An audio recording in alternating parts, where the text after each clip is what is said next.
Hey, so it's 3 a.m.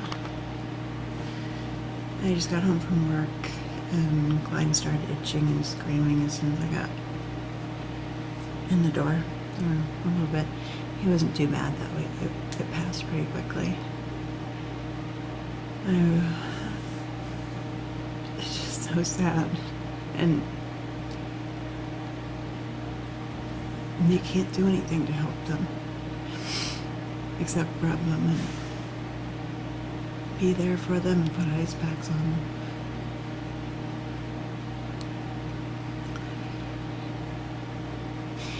And then I guess my feelings were hurt by the neglect comments, because I don't think people really know. They don't know Kline's whole story. He's been itchy his whole life. He's never really slept very well. We used to call him the mermaid baby because he would wrap him up real tight in his swaddle, and he'd kick his feet like a mermaid all night long because he was itchy, and that was like when he was a newborn.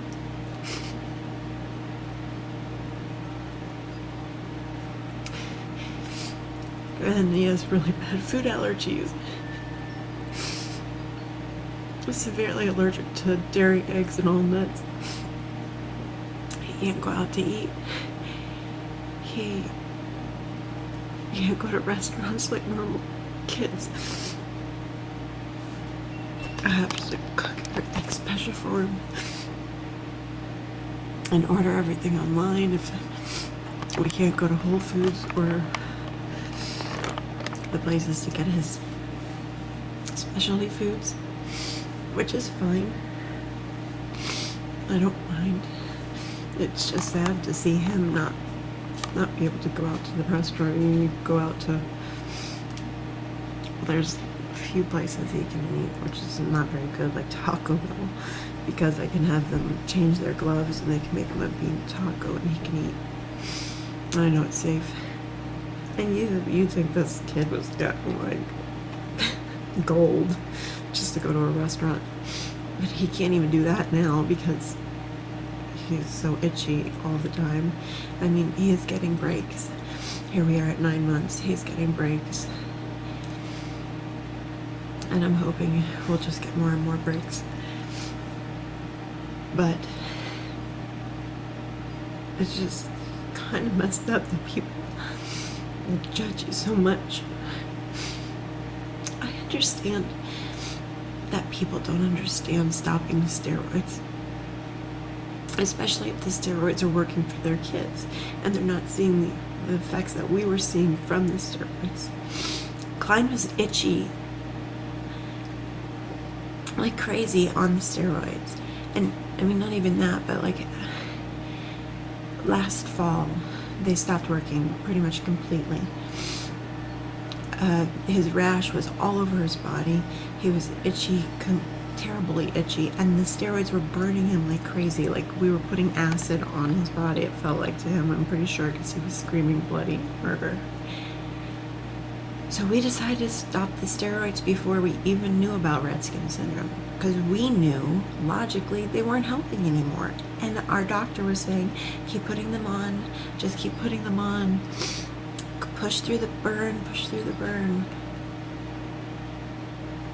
And my husband, who been not really big into medicine anyway,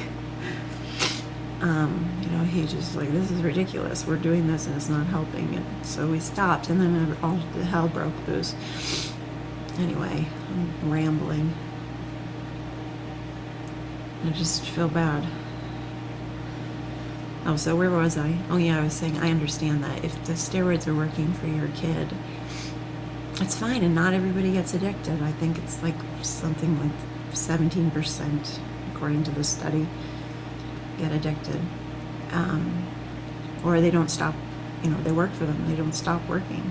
Like I was on steroids for 7 years and I was fine.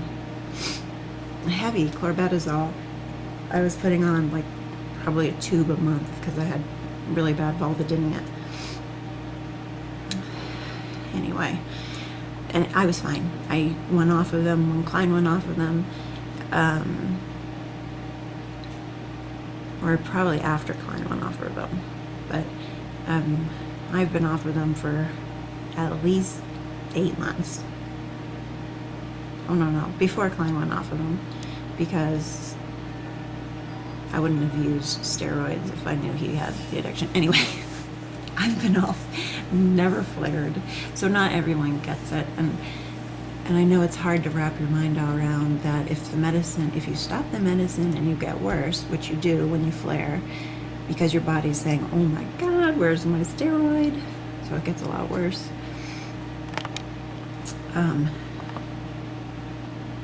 I can understand why people don't understand why we stop and then it gets worse and they think we're neglectfully not giving them the medicines that they need.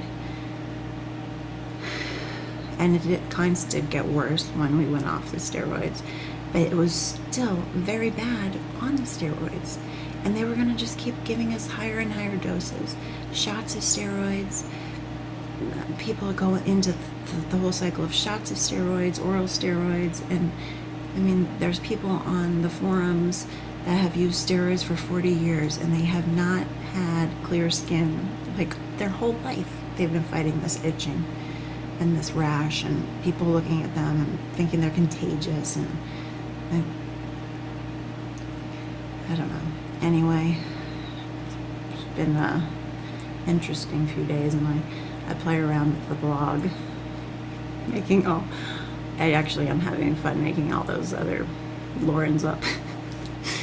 But it actually is good for me to play. But I don't know. I'm not neglecting my son.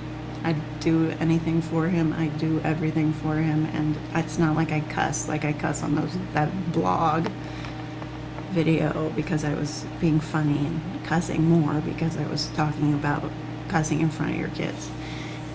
Anyway, I don't really need to prove myself to anyone. People that know me love me, and they know that I'm a good person. And the important thing is that Kline is getting better. He had a break today. He got to go to the park for 2 hours. And it's just good to see. It's good to see the breaks, and I hope everybody out there gets breaks, and whether you have steroid addiction or just terrible eczema, or there's another skin disease called EB that's terminal most of the time. It's god-awful. So it's just, skin issues are very tricky and hard and painful, and people don't get it. If you don't have skin issues, you don't get it. And your skin it's everywhere. It's your whole body. Anyway, I'll stop rambling. Hopefully you can hear this because I'm whispering, mostly so my husband doesn't think I'm insane talking to myself. Not that he doesn't think I'm insane. He knows me. He knows me. He knows I'm insane.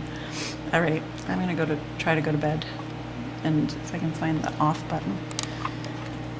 See you later.